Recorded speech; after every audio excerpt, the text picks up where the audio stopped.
La nuit venait, couvrant d'ombre les champs. Il aperçut au loin, dans un pré, une tache sombre sur l'herbe. Une vache. Il enjamba le fossé de la route et alla vers elle sans trop savoir ce qu'il faisait. Quand il fut auprès, elle leva vers lui sa grosse tête et il pensa « Si seulement j'avais un pot, je pourrais boire un peu de lait. » Il regardait la vache et la vache le regardait. Puis soudain, lui lançant dans le flanc un grand coup de pied, « Debout, dit-il. » La bête se dressa lentement, laissant pendre sous elle sa lourde mamelle. Alors, l'homme se coucha sur le dos, entre les pattes de l'animal, et il but. Longtemps, pressant de ses deux mains le pis chaud et qui sentait l'étable.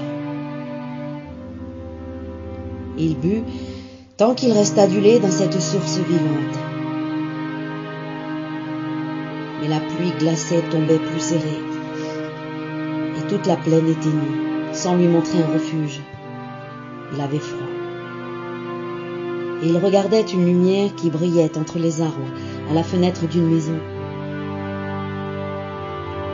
La vache s'était recouchée, lourdement.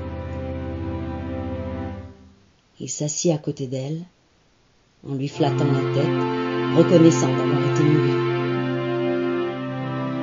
Le souffle épais et fort de la bête, sortant de ses naseaux comme deux jets de vapeur dans l'air du soir, passait sur la face de l'ouvrier qui se mit à dire « Tu n'as pas froid là-dedans, toi. » Maintenant, il promenait ses mains sur le poitrail, sous les pattes, pour y trouver de la chaleur. Alors, une idée lui vint.